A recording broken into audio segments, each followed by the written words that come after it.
9 de la noche con 1 minuto, 24 grados la temperatura. Gracias por acompañarnos en Noticias PI al pie de la letra, como todos los martes.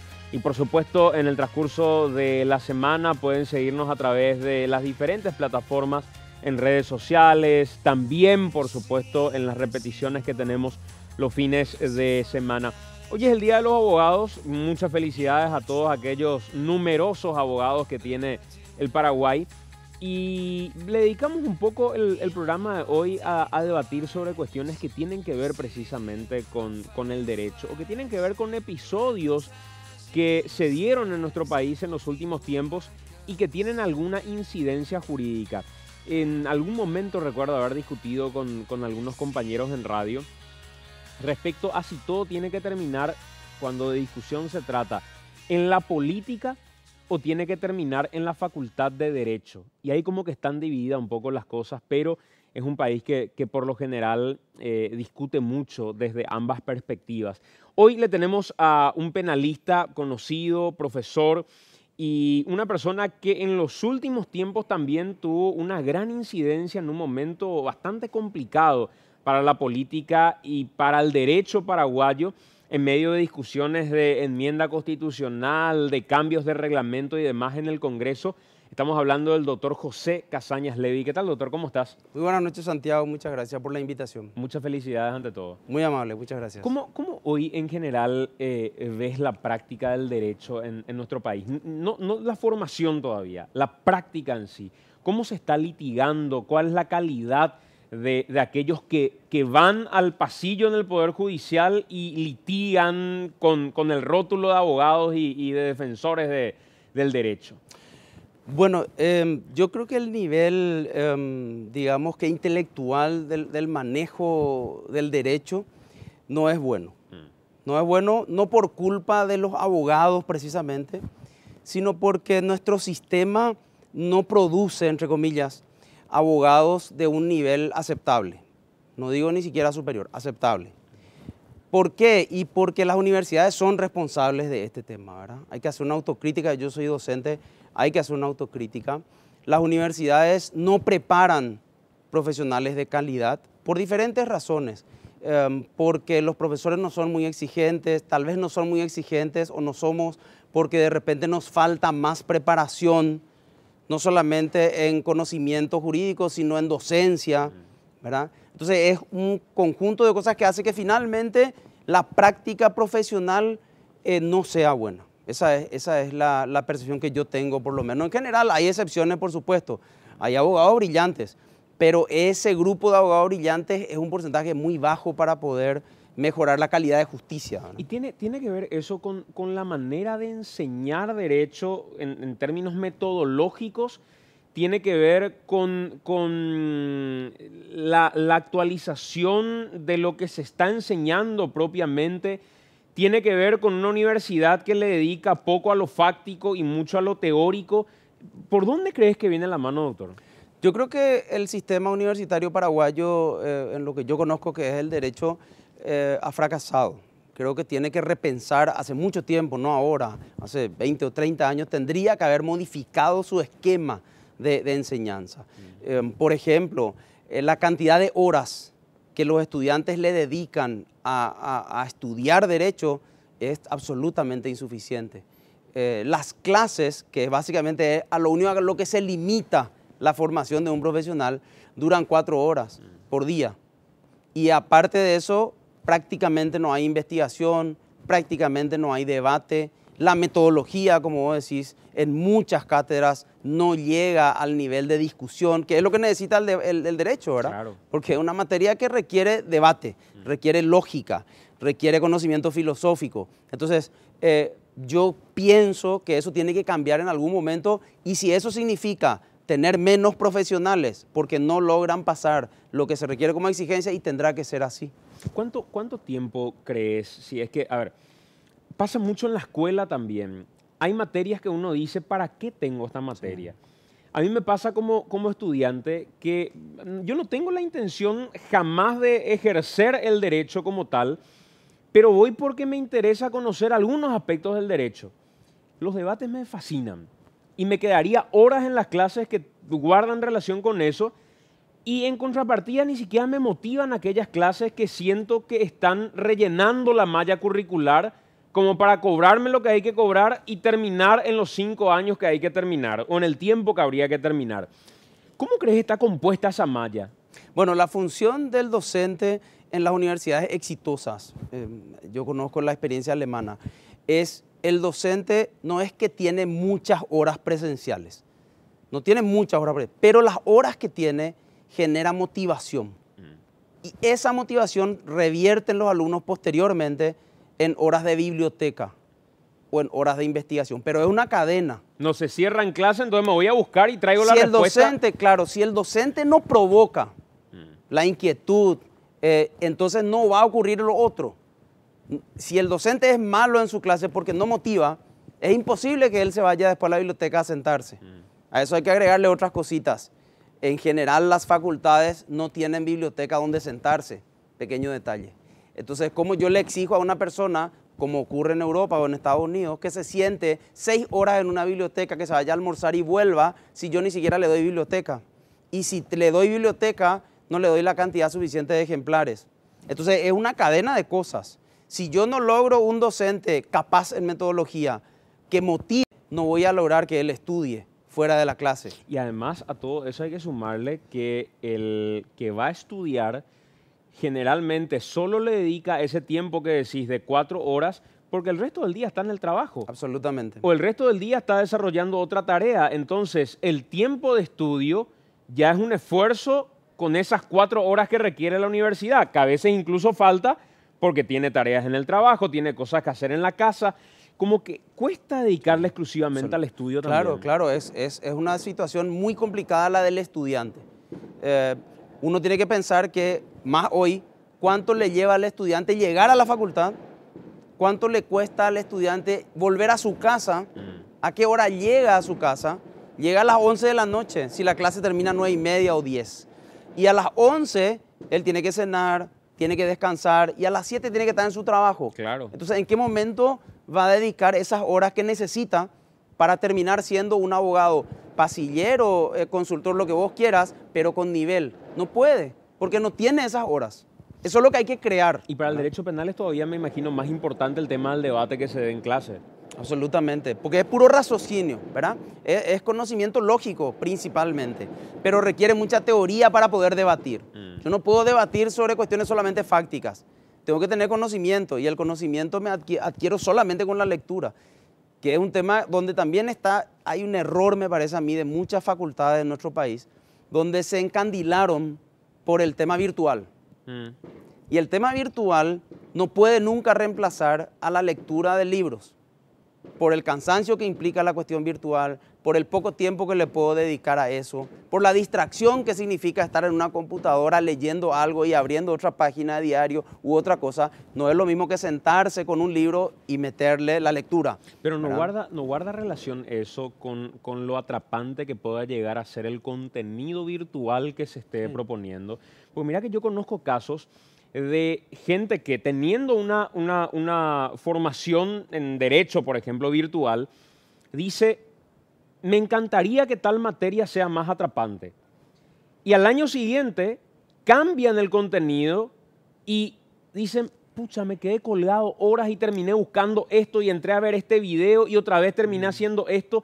O sea que creo que mucho, independientemente de la plataforma, depende también a la metodología y al gancho para encender el interés de cada uno. Absolutamente. La enseñanza tiene que ser de alguna manera guiada, no direccionada, pero sí guiada. Es decir, yo tengo que indicarle al alumno, y eso lo digo por experiencia, qué buscar más o menos y dónde más o menos buscar, porque nosotros sabemos lo que es Internet, es una monstruosidad. Entonces, si yo no le doy ninguna idea, él va a entrar a buscar por palabra o en Google y se va a ir hacia cualquier lado, siendo que hay publicaciones en Internet, monografías.com, copio y pego y por listo. Por supuesto, se va a ir ahí. Entonces yo tengo que generar también como metodología la lectura guiada.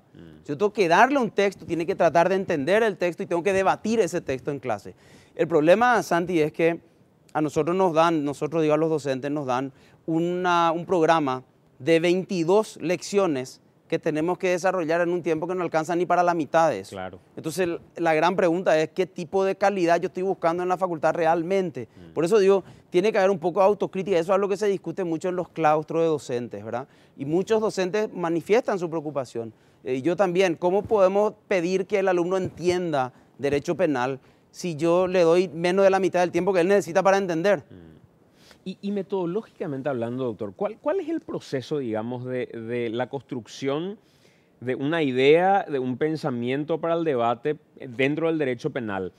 Es primeramente, sin que nadie haya leído lo que dice el Código Penal, lanzar un caso, que cada uno dé una respuesta sobre lo que cree, después ir a lo que dice el Código Penal, mirar otras bibliografías, o primero entender lo que dice el código y después aplicar a casos puntuales. ¿Cuál es la técnica que usas más frecuentemente? Yo utilizo mucho el sistema de enseñanza por casos, aplicar casos, en lo posible casos reales, porque eso es más atrapante. Increíblemente el alumno cuando no es un caso real como que no se convence tanto y esto no habrá pasado. Sin embargo, cuando uno le muestra una publicación periodística o le muestra una imagen de lo que hoy se ve mucho en las cámaras que hay por las calles, etcétera, y le muestra el hecho, ¿sí? Entonces es mucho más atrapante. Ahora, tampoco uno puede tirar el debate sin un conocimiento básico previo, porque si no se convierte en un debate de bar. Y yo puedo decir, no, pero yo creí que y no tengo idea de lo básico que tengo que saber en cuanto a la teoría, por ejemplo, de la legítima defensa. De legítima defensa podemos hablar acá, podemos hablar en un bar, podemos en un restaurante y en la clase. Pero en la clase yo tengo que hablar de legítima defensa sobre algún conocimiento básico de lo que dice la Constitución y lo que dice el Código. O sea que es fundamental no llevar esa discusión de bar, sino que por lo menos aprovechar. Creo que también tiene que ver con una cuestión de economía respecto al tiempo, el corto tiempo que tenés, el decir, no, conozcamos primero lo que dice el código y a partir de ahí miremos el caso y cómo vamos aplicando. Esa es la manera en que yo particularmente enseño. Trato de mezclarlo, ¿verdad? Que el caso esté vinculado a lo que estamos leyendo, de tal manera que pueda producirse las dos cosas, no solamente leer el artículo, sino tener en mente qué es lo que vi recién en la imagen o qué es lo que pasó y a partir de ahí tratar de encontrar la solución, pero no un debate así abierto, libre, sin ningún tipo de orden, digamos, ¿verdad? Y hay temas que hasta hoy son, digamos, haces bajo la manga en el sentido de decir, este tema va a aprender el debate en aula de una manera impresionante. ¿Cuáles serían esos el de la temas? legítima defensa. Sí, hasta hoy. Porque ese es un tema que le afecta a todas las personas y se ve todo el tiempo y uno siempre está pendiente qué me va a pasar si alguien me ataca o si alguien entra en mi casa. Ese es un tema muy apasionante para los alumnos en general en todos los niveles, pero curiosamente lo que sucede es que se conoce poco. La gente tiene alguna idea vaga de lo que es la legítima defensa, pero si vos pones eso a nivel de posgrado, muchas veces vos te encontrás con que los alumnos de posgrado no tienen una idea de por dónde empezar a analizar el caso. ¿Y sabes qué sensación me queda respecto a la legítima defensa? Me queda la sensación de que hasta hoy todavía quedó en la cabeza de la gente la proporcionalidad. Sí. Y el debate de la proporcionalidad con el debate de la racionalidad tienen elementos muy diferentes. Sí, totalmente. Pero otra vez es una cuestión conceptual de cómo entendemos cada una de las cosas. Y me parece que, aunque parezca muy fino, marca una diferencia demasiado importante. Sí, sigue estando en la cabeza de la gente el tema de los medios. El famoso ejemplo, si me ataca con un cuchillo, yo puedo defenderme con un arma de fuego. Esa es la proporcionalidad de los medios. Claro. Y eso está todavía en la cabeza de la gente, increíblemente digo, porque eso significa que en la cátedra no se logra cambiar ese chip. Digo en la cátedra porque, como te decía, a veces vos llegás a posgrado y la gente sigue pensando eso. Y algo pasó ahí, algo está mal. Quiere decir que en tercer curso, cuando estudió penal, no entendió. Claro. ¿Verdad? Claro. Doctor, y en general, si en aula es importante que se tenga un mínimo conocimiento para aprovechar esas horas, y todavía es una cuestión didáctica dentro de todo, Sí. y decís, no quiero que se convierta en una discusión de bar, me parece, el elemento oportuno para darte pie a otro debate que hoy se está dando y que hace un tiempo, el día que se celebraba el aniversario de la Constitución Nacional los 20 años de la Constitución, debatíamos también acá la composición de un jurado en casos penales, por ejemplo. Y hablaba con el doctor Vasconcelos y me decía, yo creo que es la forma más correcta, y tenía sus argumentos y tenía sus razones, yo miraba desde otra perspectiva, pero te quiero preguntar a vos, ¿Qué pensás de la integración de un jurado para cuestiones que tengan que ver con lo penal? Hay dos posiciones claras. Los que están a favor dicen eso envía también al pueblo la responsabilidad un poco de sentirse partícipe de un problema social que es la infracción a la ley. Entonces vos le haces participar también a la gente de la responsabilidad de hacer justicia. Yo no estoy de acuerdo con esa posición porque me parece que el derecho penal en su aspecto teórico, por ejemplo, legítima defensa, exceso en la legítima defensa, reprochabilidad, tentativa, ha avanzado tanto en la parte teórica que uno ya no puede resolver las cuestiones o los casos ya no son tan simples como A le mató a B. Y cuando yo tengo casos complejos, yo necesito de teoría, ¿verdad? Y para resolver la culpabilidad de una persona, tengo que tener la responsabilidad de tener algún conocimiento.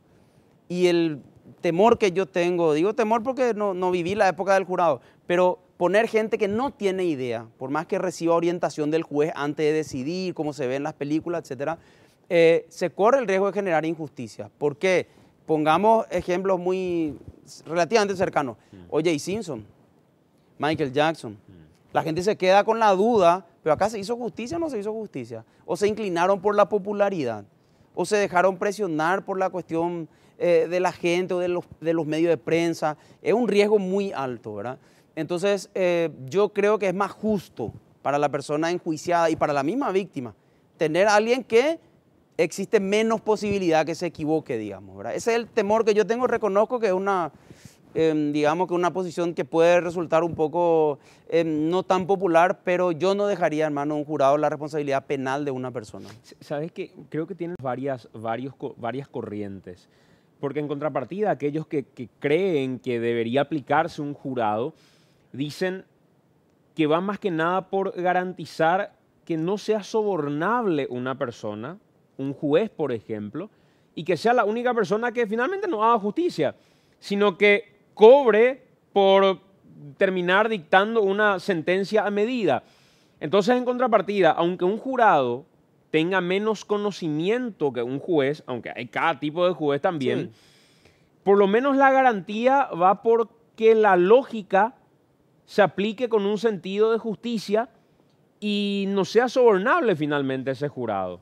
Bueno, dos cosas. Una de las cosas que está atrás de tu argumento o del que expusiste recién es el tema de la corrupción. El tema de la corrupción no es de los jueces. El tema de la corrupción es un problema social.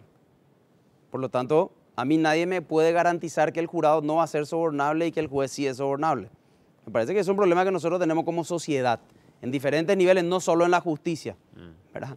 Por un lado. Por otro lado, el tema de decir que el juez es solo y a él es más fácil sobornarle, tampoco es aceptable porque la experiencia muestra en la historia, incluso Teodosio González habla de eso en algún momento dado, en alguno de sus libros. Acá se abandonó el sistema de jurados por eso, porque se empezó a encontrar una cantidad de casos con menos población incluso, o sea, más controlable, donde habían casos de corrupción. O sea, pienso que ese es un argumento que hay que pensarlo, pero no me asegura nada que al dejarle al jurado la responsabilidad de decidir si alguien es culpable o inocente, yo tenga asegurado el tema de la claridad en la decisión, ¿verdad? Olvidándote de lo que defendiste puntualmente, pero de los X cantidad de casos que tuviste en tu vida de abogado en el ámbito penal, incluso a veces convencido de que no era tan inocente como vos creías el cliente que te tocaba. ¿Cuántas veces te encontraste y en qué porcentaje con justicia en la decisión final? Y que vos digas, mira que se fue justo. ¿Es 50-50? ¿Es 60-40 la cantidad de veces que se fue más injusto que justo? En la decisión judicial, me decís. Claro. Y en la mayoría de las veces no se fue justo. Independientemente, como vos decís, de la culpabilidad o inocencia. Claro, vos sos un profesional que defendía... Claro.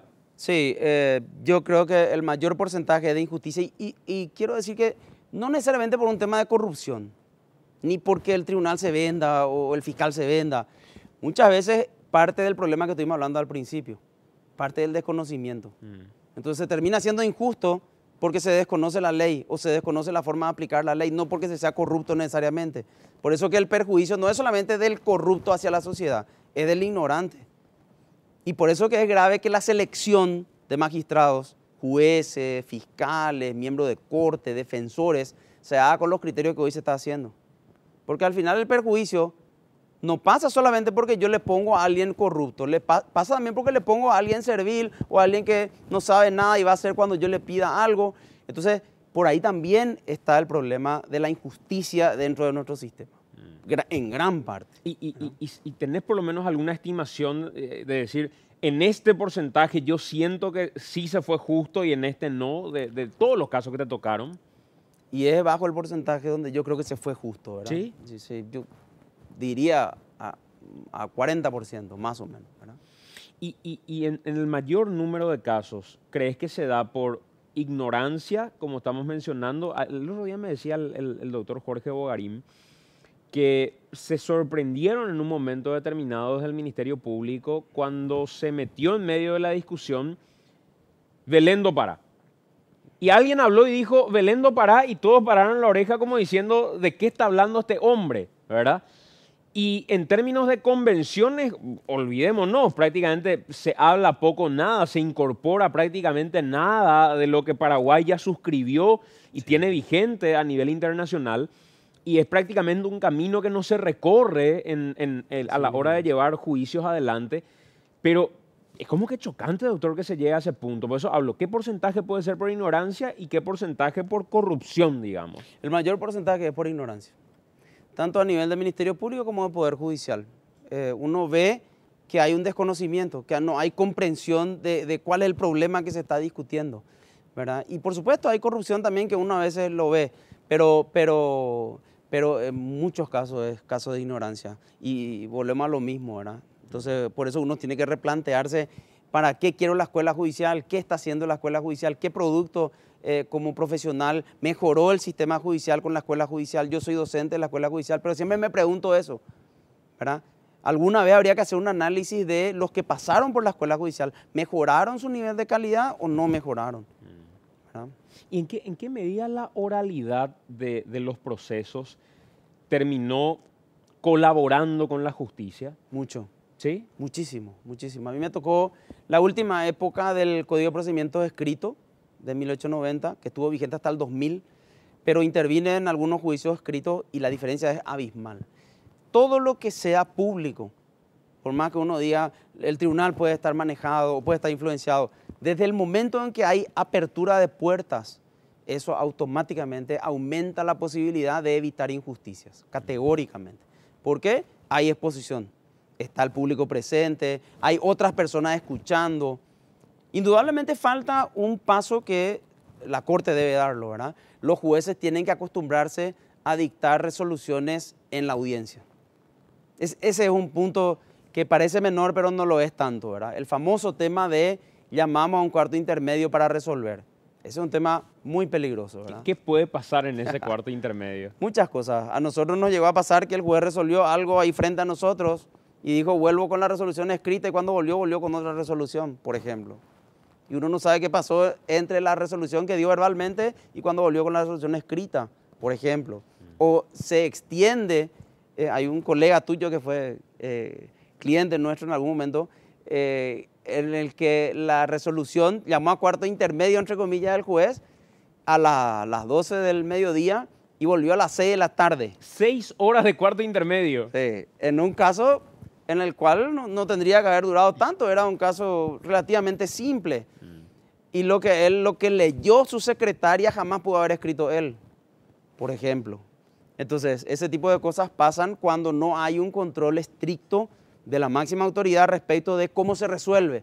Por eso que la oralidad es importante, pero hay otras cosas alrededor de la oralidad que también hay que precaver para que no se encuentren huecos, digamos, por donde salirse, pero es mucho mejor que el sistema ¿Y crees escrito. que esa oralidad, o cuando decís lo público, que me parece fundamental, podría llegar alguna vez a la propia Corte Suprema de Justicia?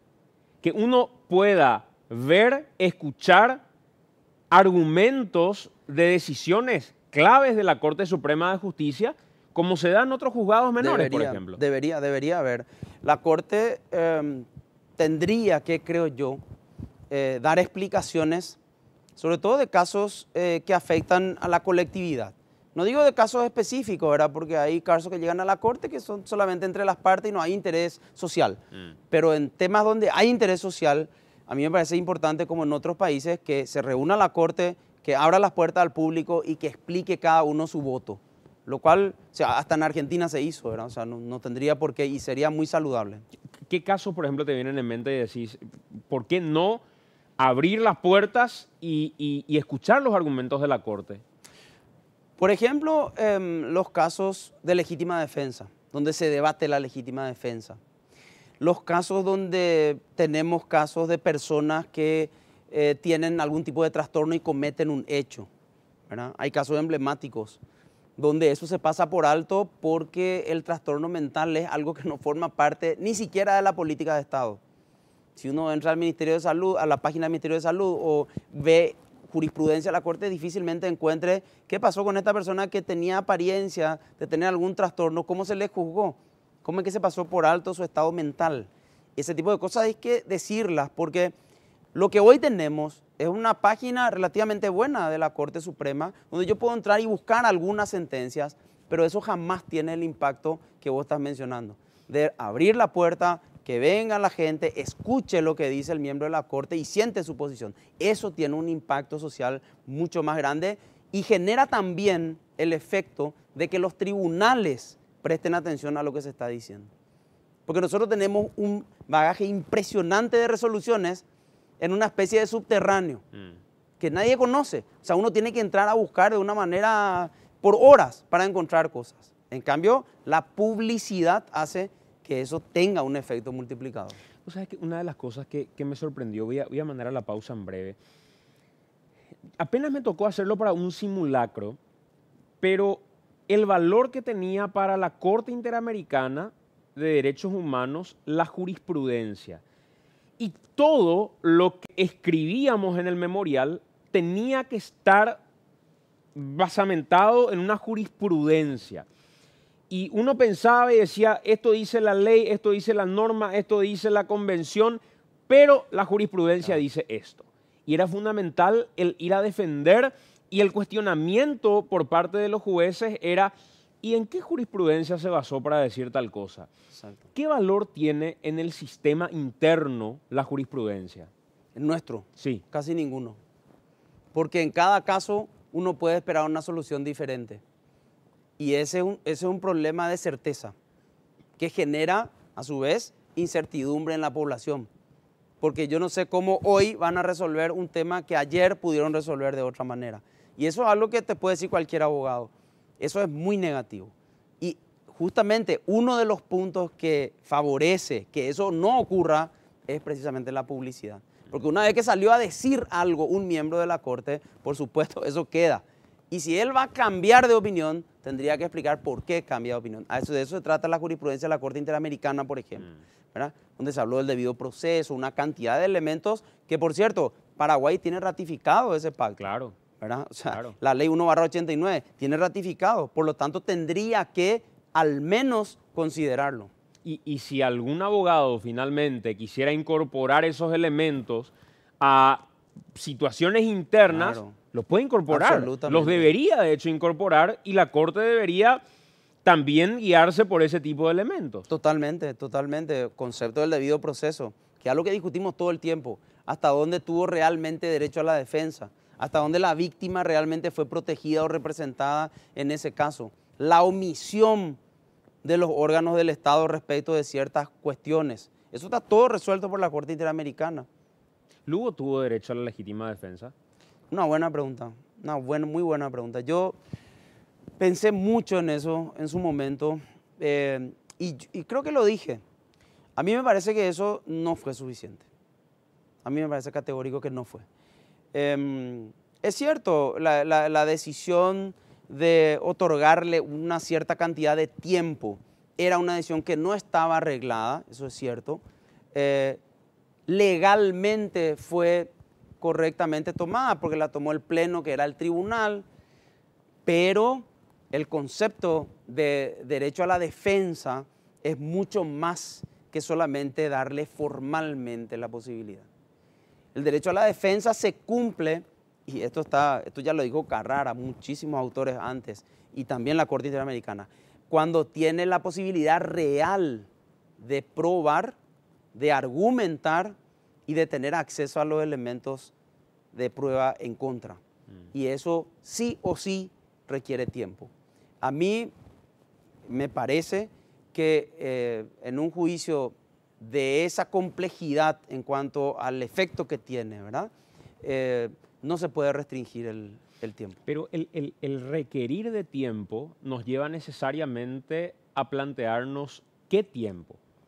Sí. ¿Cuál es el tiempo justo si no está arreglado? Y ahí otra vez es que para mí por lo menos se consolida, y tengo que decirlo, es una cuestión meramente perceptiva, se consolida la hipótesis de la característica de ese juicio. Un juicio político. Sí, sí, totalmente. Fuera de lo jurídico estrictamente. Sí, totalmente. Donde incluso hoy, pensando nomás en este momento, digo, ¿no habrá sido también una especie de pichadura del abogado de Lugo en aquel momento, Adolfo Ferreiro, del momento en el que se le da la posibilidad de decir, tiene algo más que decir, quiere algún tiempo mayor para defender y dice, ya sabía por dónde venía la mano. Y como que se entrega y dice, no, sabía que lo iban a cocinar. Ok, pero esa es una cuestión que tiene que ver con la actuación del defensor en todo caso. Pero abstrayéndonos de eso y aceptando que es un juicio político y no jurídico, por lo tanto no hay plazos fijos establecidos previamente, el plazo, y eso también hay varios fallos, ¿verdad?, internacionales, el plazo tiene que ser razonable. El plazo tiene que ser razonable. Es decir, el tribunal, si no está previsto, tiene que evaluar la complejidad de la situación y decir, en este caso, el plazo razonable es tanto. Y es una percepción así como decir mía también, ¿verdad? Me parece que ese tiempo no fue un plazo razonable para ese tipo de situación. Bueno, el debate en general que se está generando en paralelo me parece espectacular porque finalmente de eso se trata, que se pueda generar un poco la crítica respecto a posturas que finalmente uno considera en base a lo que leyó. Por eso no dejo de mencionar a Maturana todo el tiempo cuando él dice que finalmente uno entiende y opina desde su formación, desde su conocimiento, desde la coyuntura que le tocó vivir en algún momento. Y todavía el tema de jurado genera una discusión importante. Claro. Estábamos hablando del caso de Lugo en particular. ¿Vos crees que el concepto de tiempo razonable quizás no se empleó en el caso de Lugo? Esa es la percepción que yo tengo. Me parece que siendo tan grave como era la situación y la decisión que se iba a tomar, y más allá de que se trataba de una cuestión política y que los votos eran claramente guiados por una decisión política, de cualquier manera pienso que cualquier persona tiene que tener un tiempo razonable para ejercer una defensa. ¿Hay formas de ser honesto o deshonesto en el trabajo de un abogado dependiendo de la metodología que uno aplique para trabajar? Ejemplo, voy a aplicar el derecho a lo que sea y voy a mirar lo que dice la norma y ajustar a cualquier situación y eso me hace un buen abogado. O en contrapartida decir, no, en realidad la ley es muy clara y no puede ser ajustable a cualquier situación. ¿Existe ese buen derecho o finalmente la profesión te abre la puerta de decir, si querés ajustar la norma a lo que suceda, esa es la habilidad que tenés? No. Para empezar, todas las partes en un juicio quieren ganar. Y como en cualquier juego estratégico, hacen lo posible para ganar. A veces es la manera en que lo presentan, a veces es su habilidad para convencer, sobre todo en los juicios orales se ve mucho eso. Pero el factor determinante está en quien decide, no en las partes. Por eso es que el que decide tiene que ser una persona sí íntegra, sí capaz y sí atenta, para que no le vendan gato por liebre, para que no le hagan creer algo que no es por más bien que hable el abogado o el fiscal. Entonces ahí está la clave. porque yo sí he presenciado varios juicios en los cuales el nivel del tribunal era muy bueno y entonces la exigencia de las partes sube automáticamente. O sea, uno sabe que no puede decir cualquier cosa porque el que está enfrente como tribunal va a corregir la situación. En cualquier situación, no solamente en la teoría del caso propiamente dicho, sino en preguntas que uno puede hacer, en documentos que uno puede plantear. Entonces depende muchísimo de eso, ¿verdad? De quién toma la decisión. En ese tiene la sociedad basada su esperanza, en que finalmente el juez, por más barbaridad que le diga alguna de las partes, él va a tomar la decisión que corresponde. Y hoy, honestamente hablando, después de todo lo que se habló y se discutió del tema de no solamente esta vez, un montón de veces y un montón de gobiernos respecto al tema de la enmienda constitucional, la Constitución es realmente clara, pero clarísima de toda claridad, doctor, para poder decir con certeza que la enmienda no es una vía o de verdad es la forma de aferrarnos, muchos, y me incluyo, para que no venga alguien que utilice el mecanismo más fácil, que es el mecanismo de la enmienda, como para perpetuarse o quedarse en el poder. Todo lo que dijiste es válido, absolutamente todo. Ahora, lo grave y la pieza del rompecabezas que falta, evidentemente ahí, es la posición de la Corte. Y ahí es donde uno no entiende por qué existe una conducta omisiva tan evidente de la Corte. No solamente porque no hizo ninguna intervención o no tomó ninguna decisión de oficio. No, se le planteó el problema. Y la Corte hasta ahora no resuelve nada. Entonces, yo puedo tener expectativas de que mi teoría sea la correcta. Yo creo la enmienda no es en ninguna forma el camino para modificar algo, nada menos que como un mandato. ¿Vos estás totalmente convencido? Sí, lo dije antes incluso, no ahora. Claro, pero no pasa siquiera por una cuestión de teoría mendonca. De coherencia, digo. Ni siquiera por una cuestión de coherencia. Pero es tan irrefutable el texto constitucional que no hay ventana por la que uno pueda entrar creyendo desde la honestidad que la enmienda es la vía. Categórico, hay demasiados elementos. Basta leer el diario de sesiones de la Convención Nacional Constituyente. Basta recordar, vos no lo recordás porque sos joven, pero yo sí recuerdo los debates constitucionales del 91, donde se tocó este tema específicamente y no hay ninguna duda que la posición de los constituyentes era no, ningún tipo de modificación de esta manera. Y a eso le tenemos que sumar que los constituyentes más importantes de diferentes partidos políticos ratificaron eso, ahora, hace poco. Entonces, son demasiados elementos que indican que la posición correcta es que no corresponde. Y vale que lo hayan pensado, que lo hayan verbalizado, aunque no lo hayan plasmado tan claramente. Pero lo que pasa es que es muy difícil que el legislador prevea todas las posibilidades.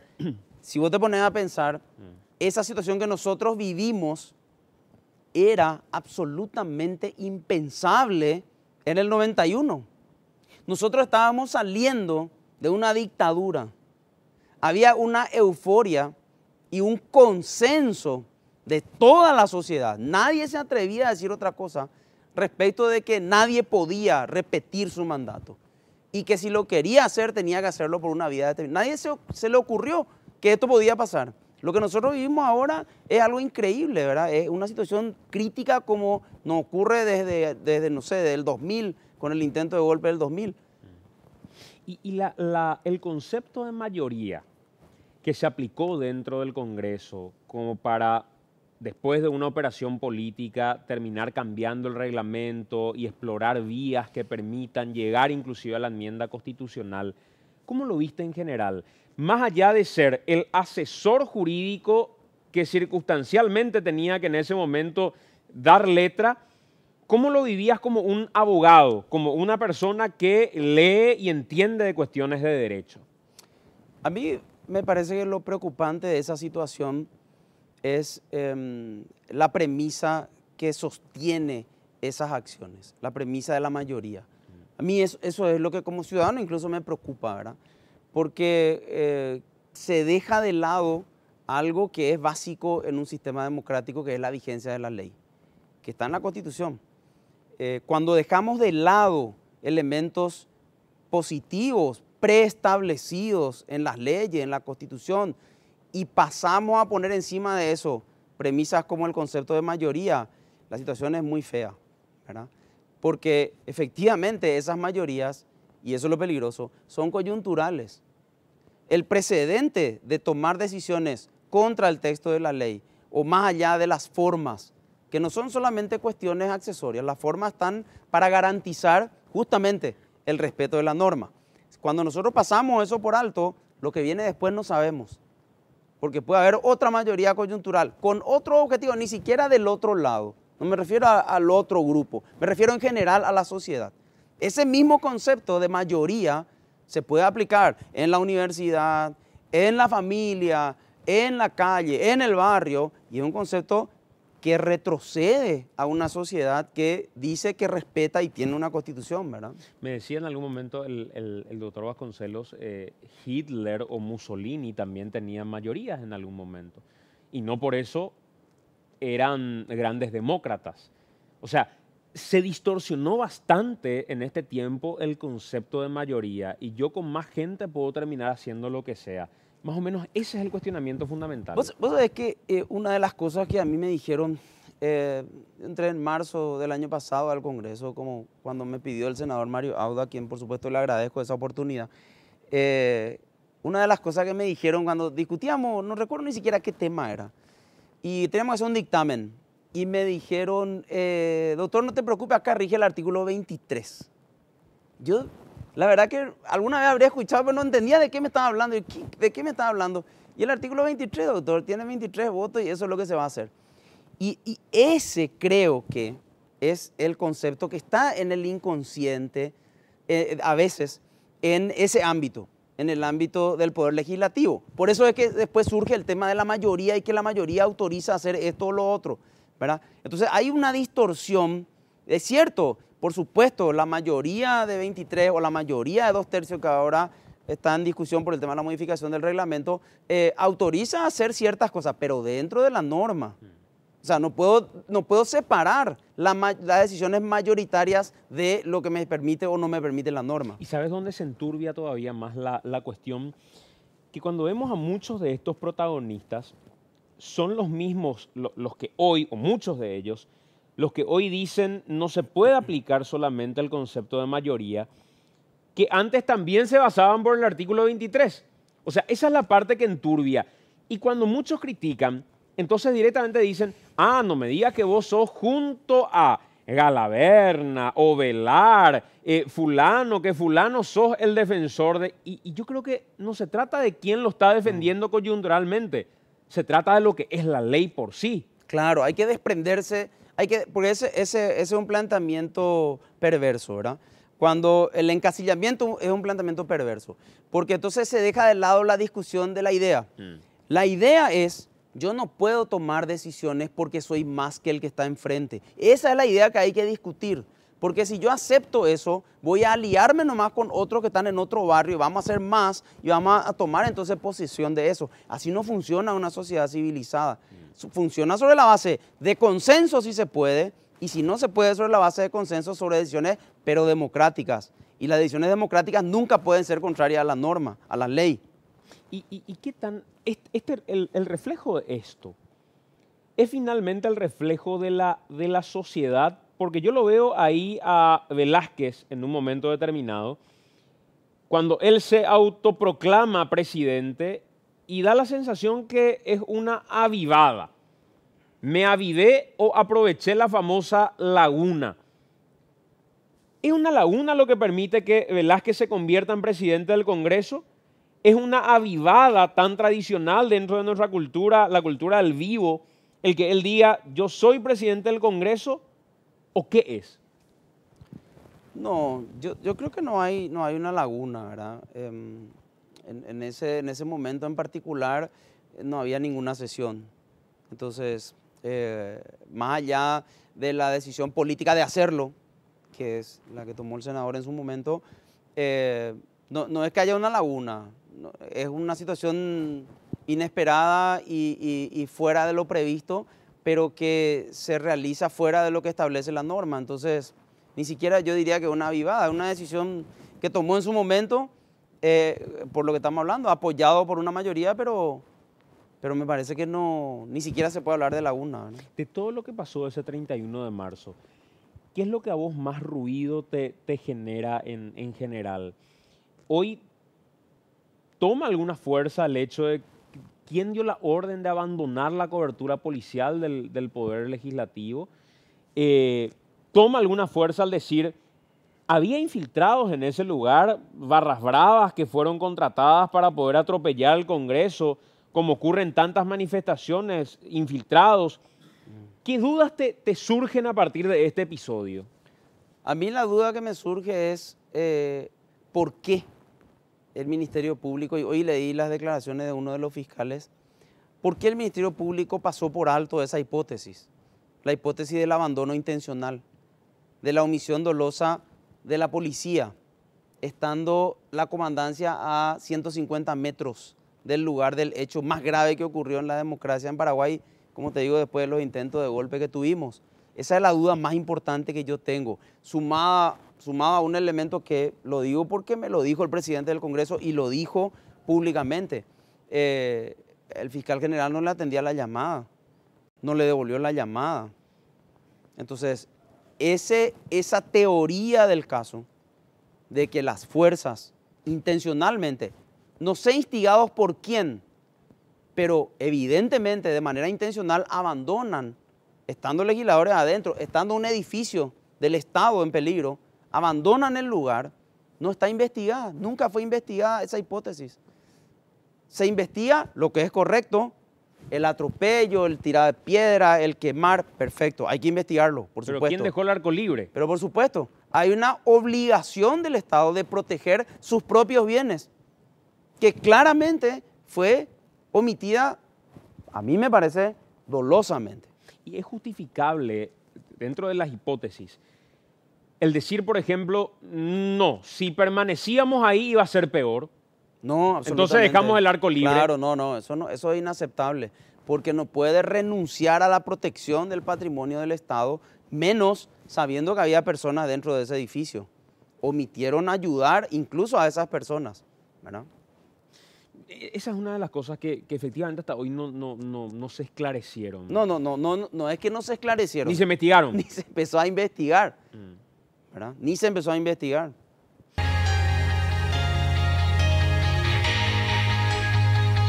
Continuamos en vivo a través de Noticias PI. Me quedé pensando en lo de la decisión de la Corte. Presenté muchísimos materiales en su momento en el noticiero de Telefuturo sobre el silencio de la Corte. Y me viene nomás en mente el silencio de la Corte sobre la utilización de padrones abiertos, por ejemplo. Y me parece algo tan elemental, inclusive para la consolidación del sistema democrático, de la erradicación del bipartidismo como única herramienta de salida electoral, el que la Corte diga, ¿se puede o no se puede utilizar un padrón abierto?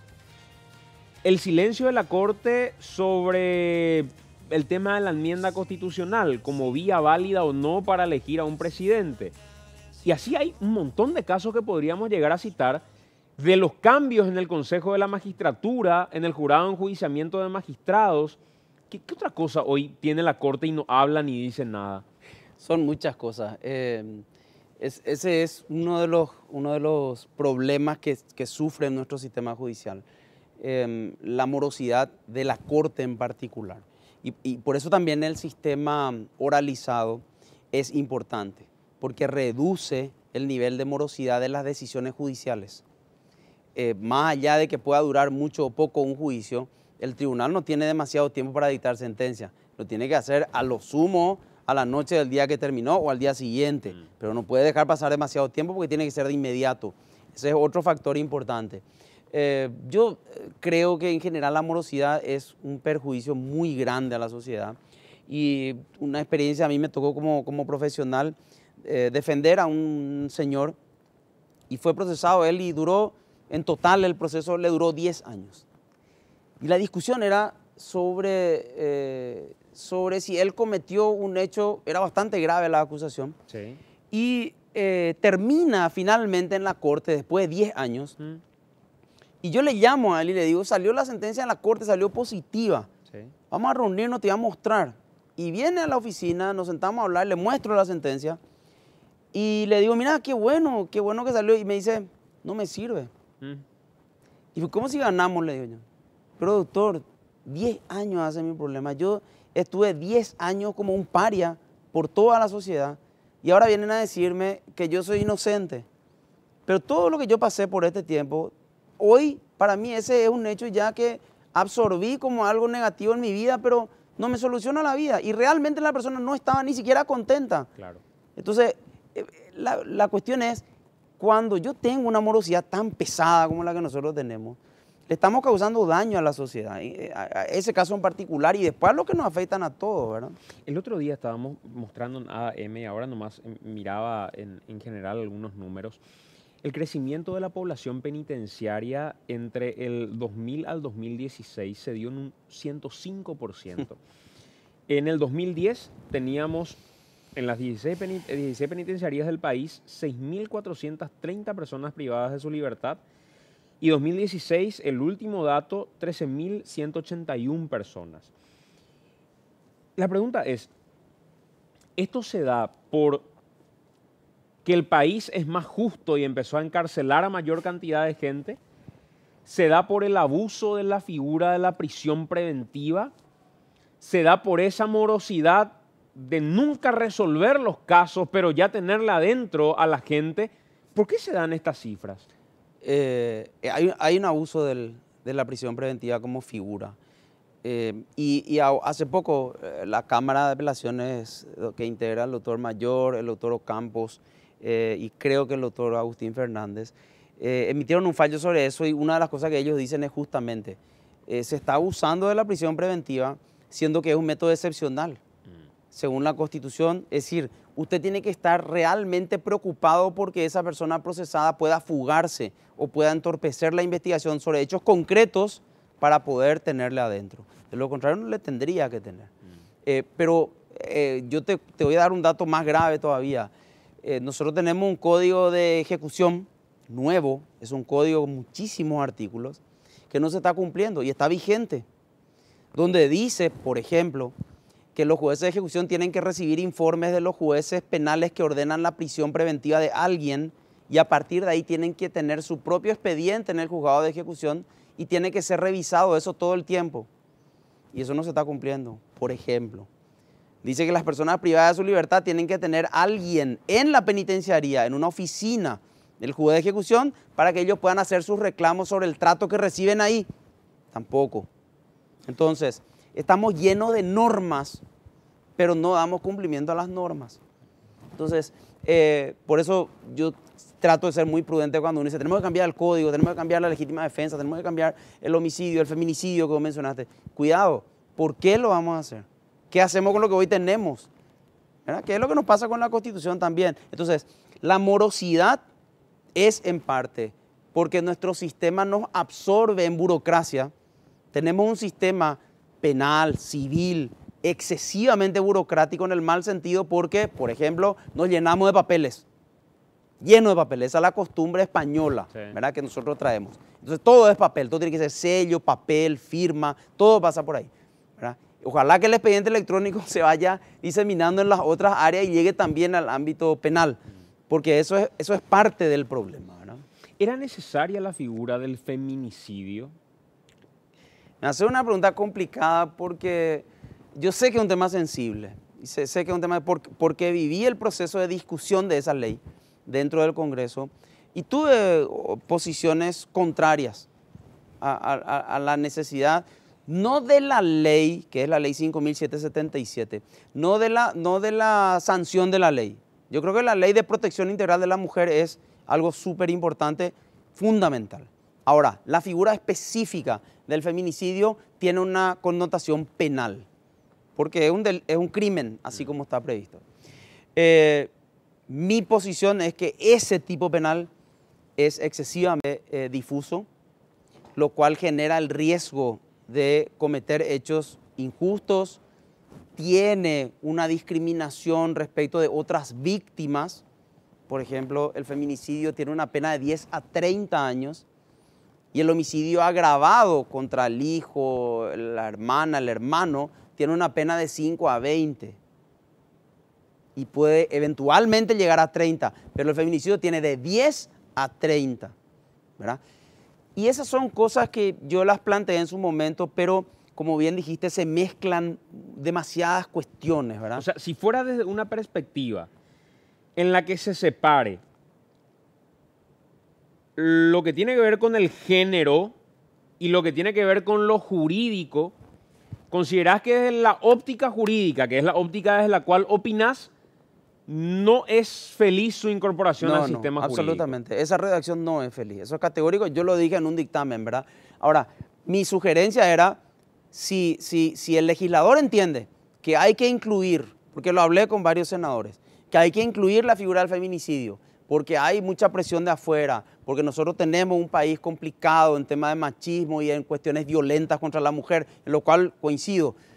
Si tenemos que incluir, incluyámoslo en el Código Penal como un hecho agravado, pero no como se incluyó en este caso, ¿verdad?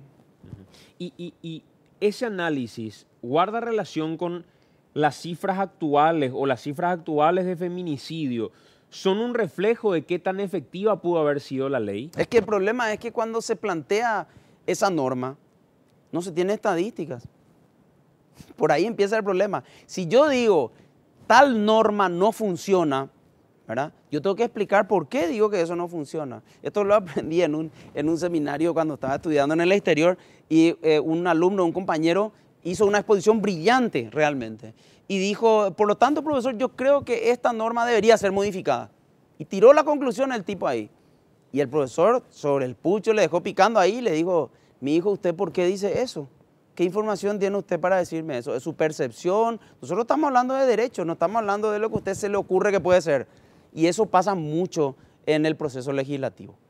Vienen los proyectos con buena intención, mala intención, pero sin contenido objetivo científico.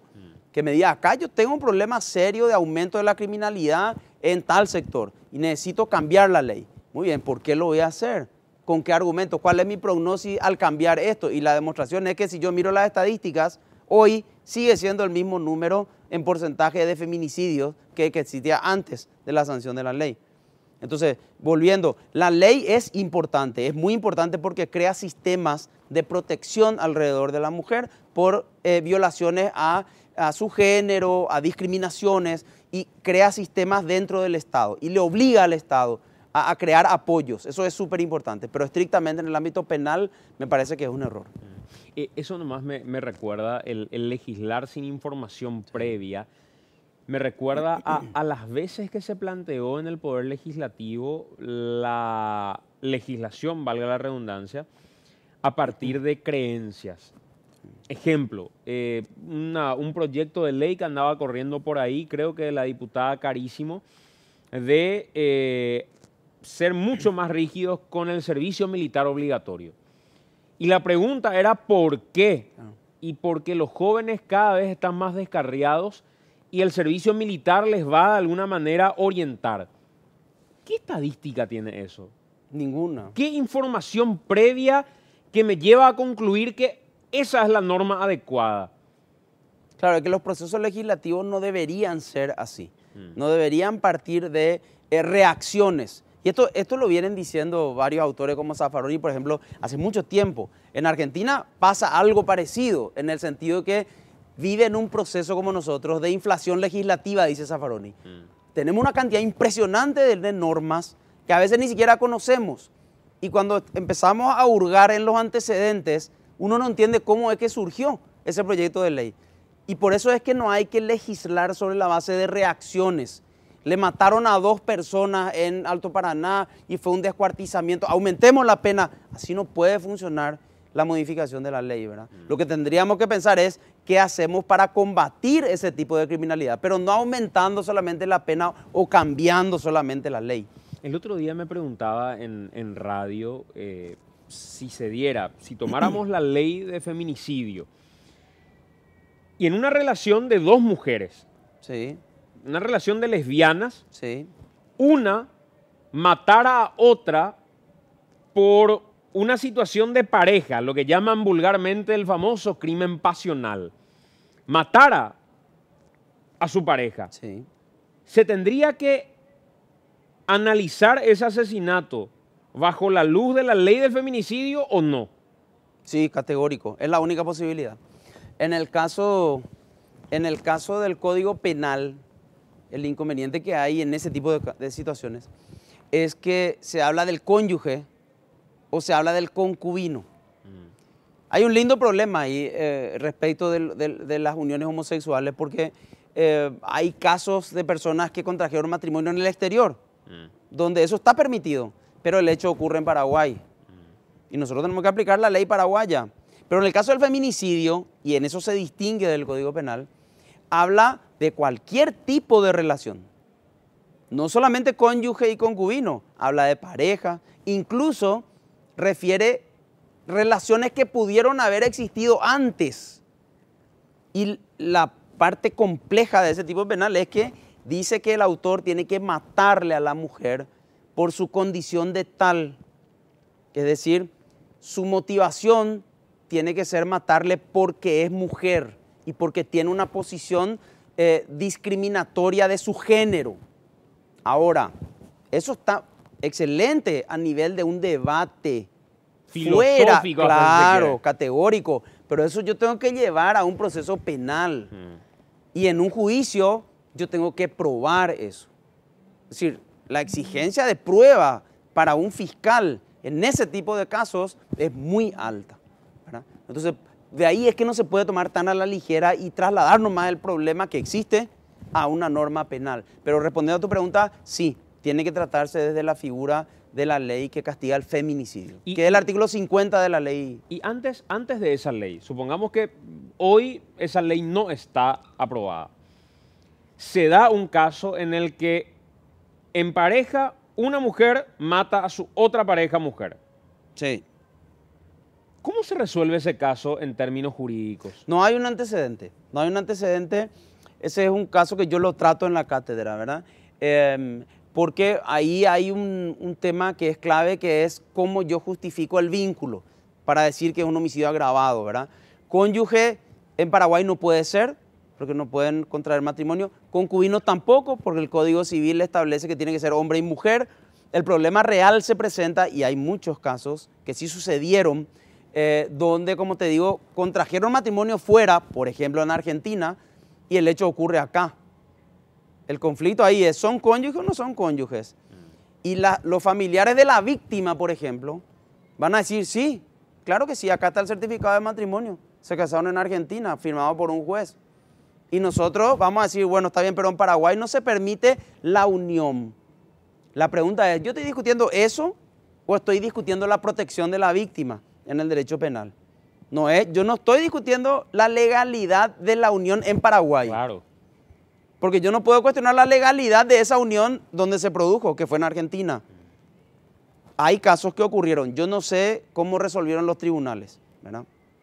Vamos a que marqué, que anoté en su momento. Creo que nunca te llegué a preguntar, porque siempre el doctor Casañas Levy es fuente de consulta cuando se dan algunas discusiones. En radio le llamamos, le consultamos, incluso en privado a veces con finalidad más didáctica que otra cosa.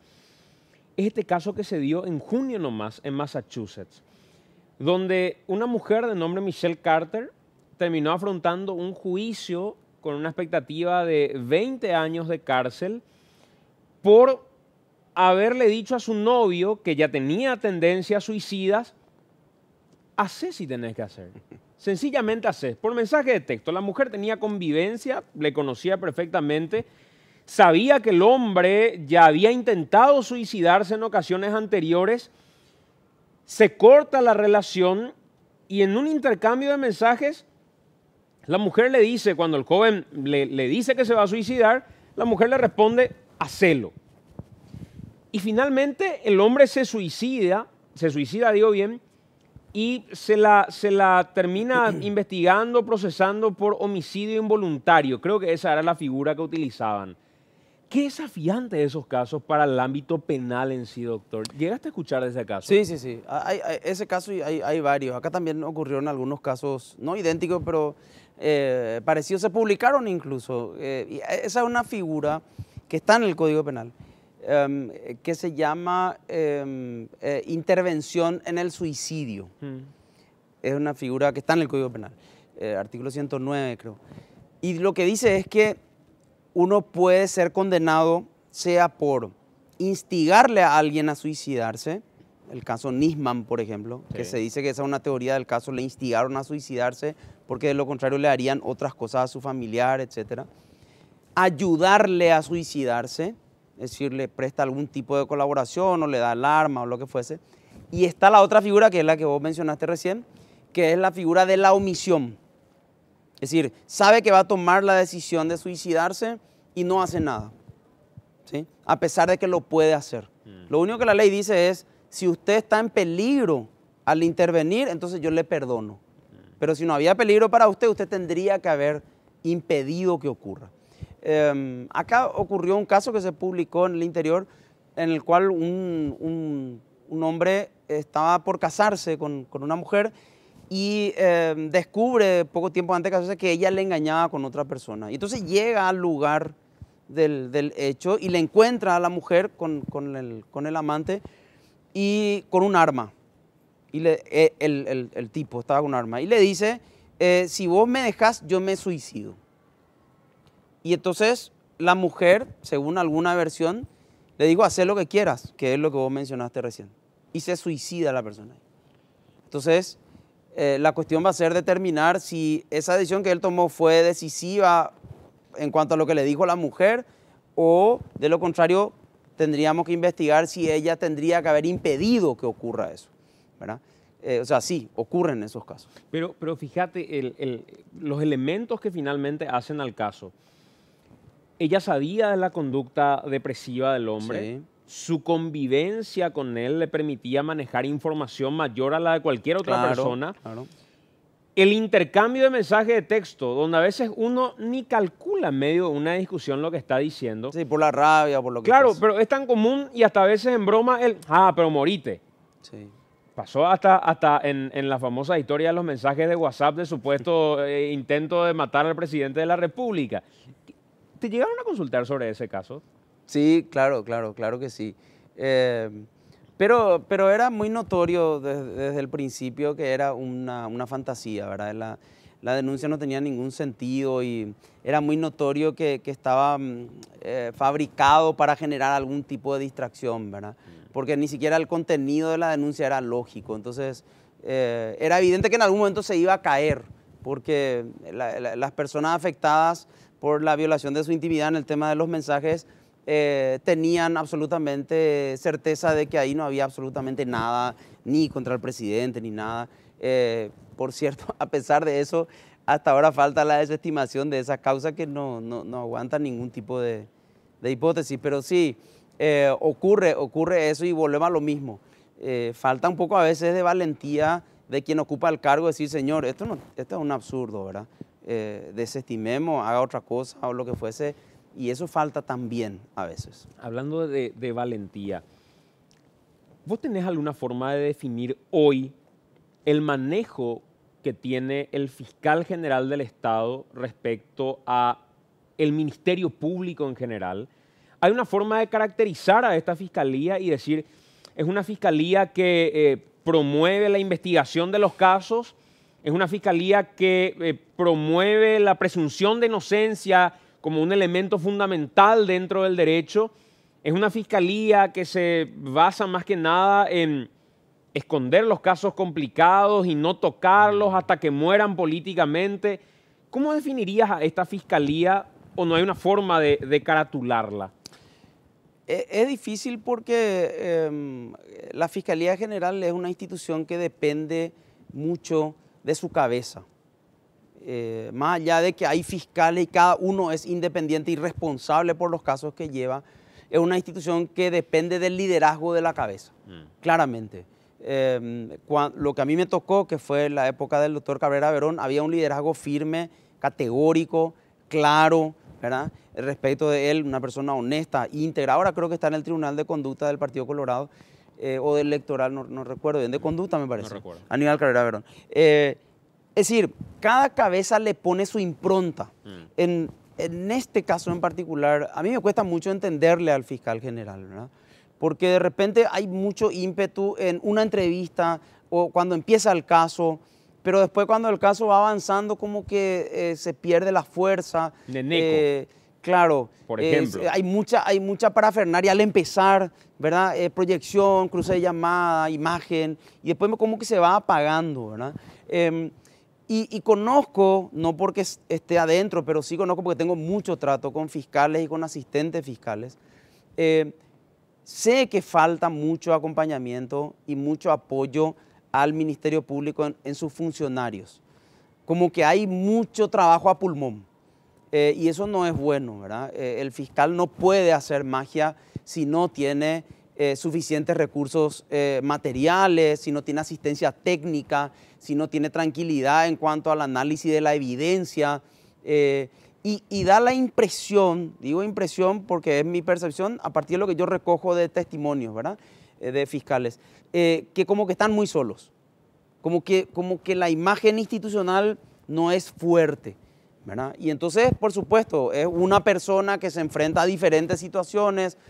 Podemos poner extremos como el caso Pedro Juan, donde los fiscales están prácticamente a lo que pueda suceder ahí con el temor constante, ¿verdad?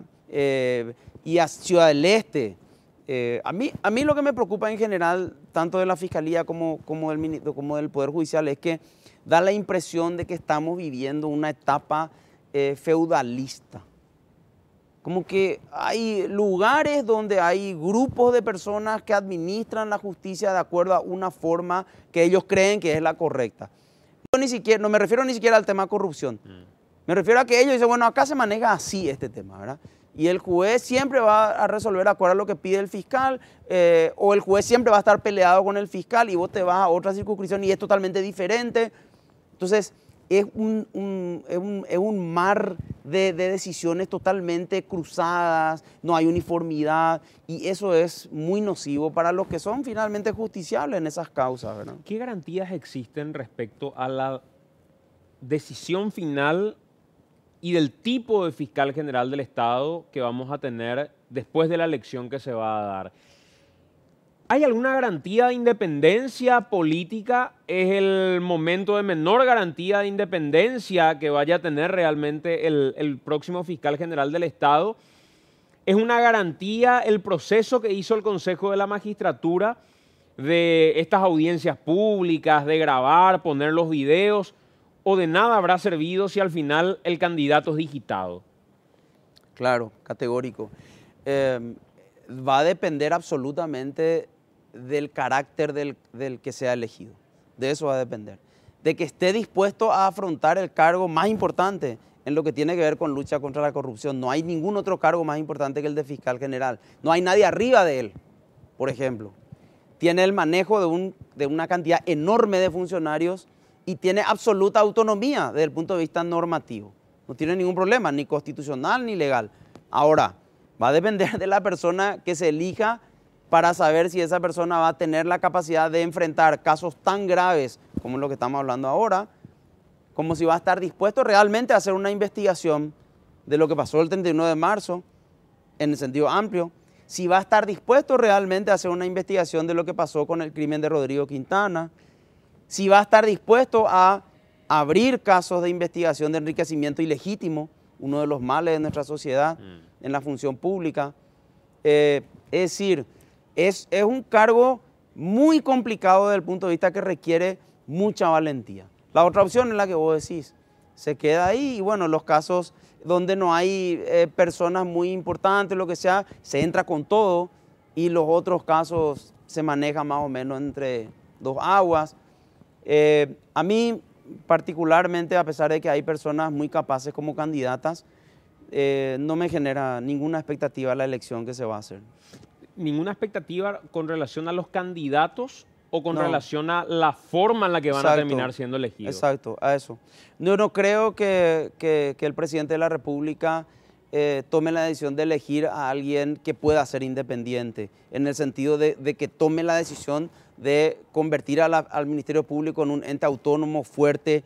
No creo que haga eso, ¿verdad? Porque sería ilógico que lo haga, porque en el momento que tiene la posibilidad de elegir antes de salir al fiscal general que tiene a su cargo la investigación de hechos de corrupción, por ejemplo.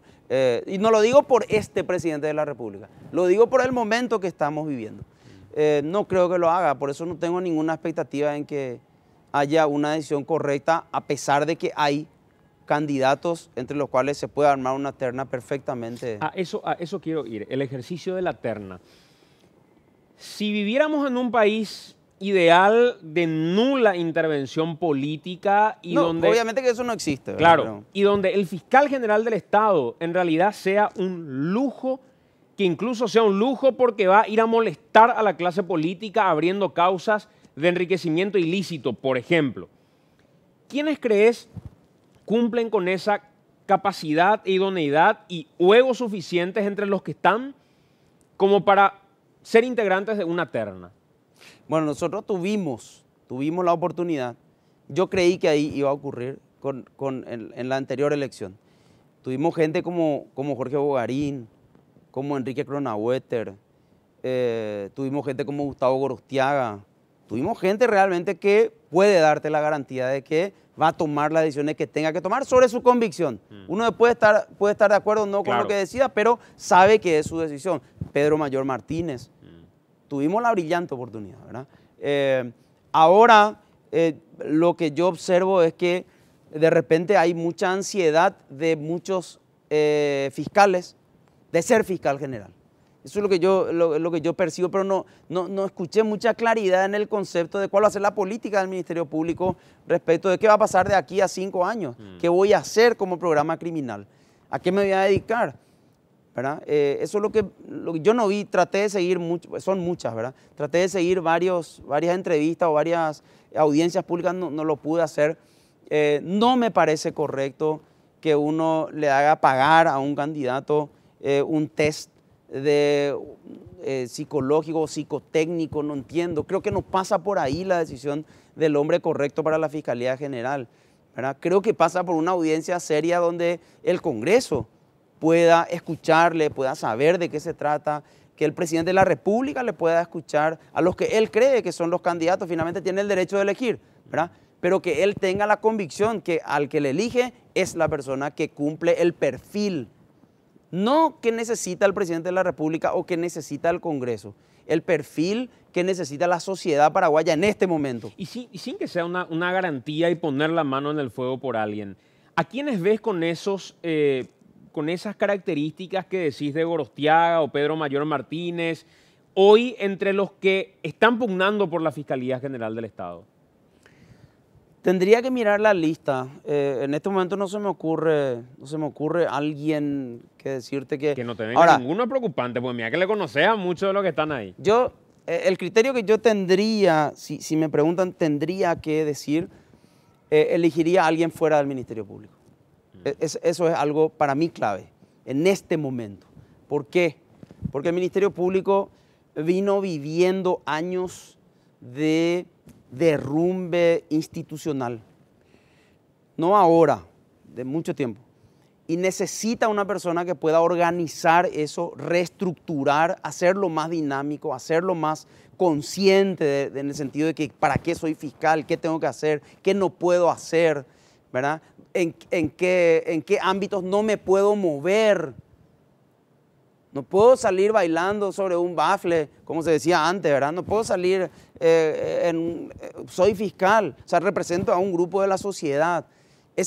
Yo creo que dentro del Ministerio Público, y lo digo con respeto y no tiene nada que ver ni con capacidad ni con nada, creo que es una cuestión estratégica.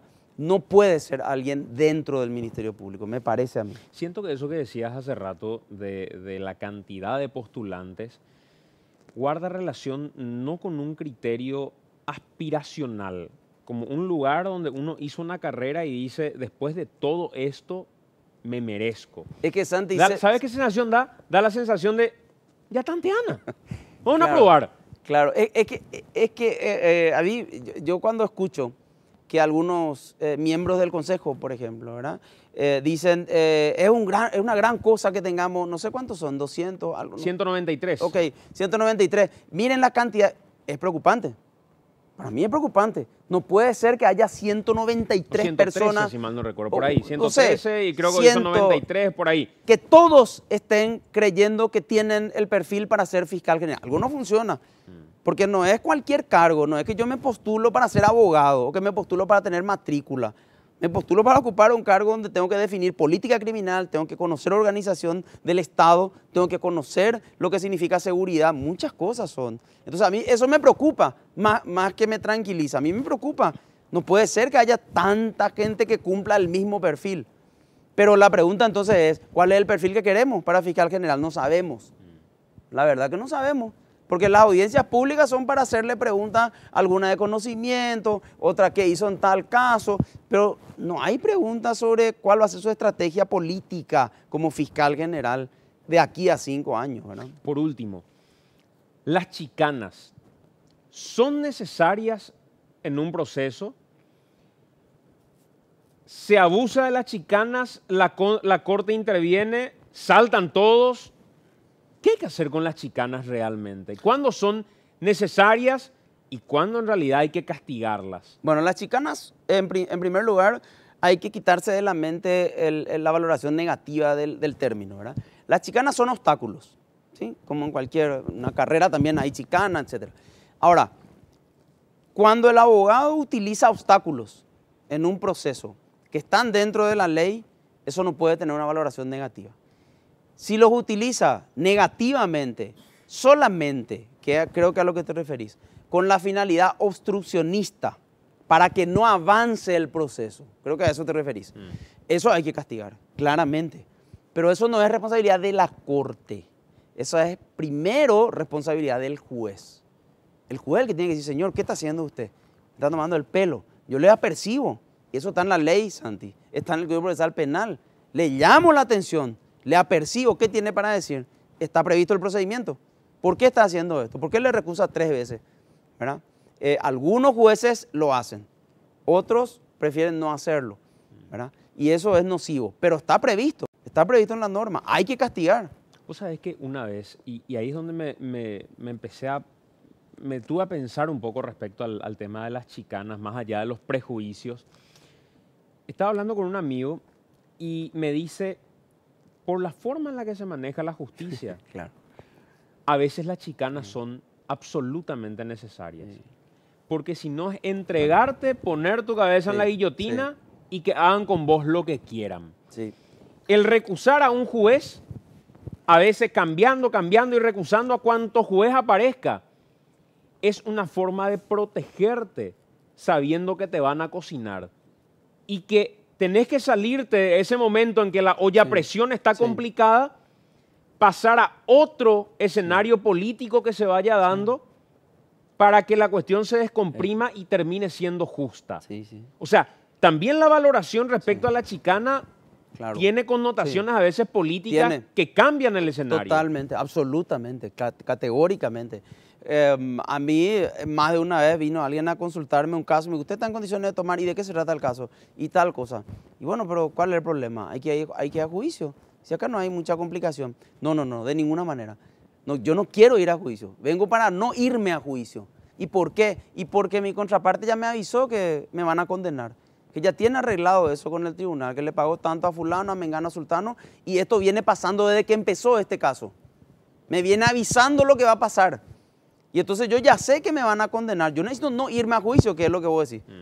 ¿Verdad? Y eso es porque tenemos un sistema donde está totalmente metida la corrupción en ciertos lugares. Y ahí le obliga, entre comillas, le obliga al ciudadano a decir, no, yo te voy a contratar si vos estás en condiciones de dilatarme esto porque hasta que no cambie esta situación yo no puedo irme a juicio. Doctor, te agradezco por estar con nosotros. Un de verdad gusto, quedaron un Santi. montón de cosas por conversar, pero creo que le sacamos el jugo a la charla. Te agradezco. Te agradezco mucho, pasé muy bien, muy amable. Gracias, doctor. El próximo martes nos encontramos al pie de la letra. Mañana a las 9 de la noche, Benjamín Fernández Bogado arranca En Contexto en vivo a través de Noticias Paraguay, así que el mayor de los éxitos también, una nueva incorporación de Noticias PI que va de verdad en un crecimiento impresionante. Así que gracias por acompañarnos, muy buenas noches a todos.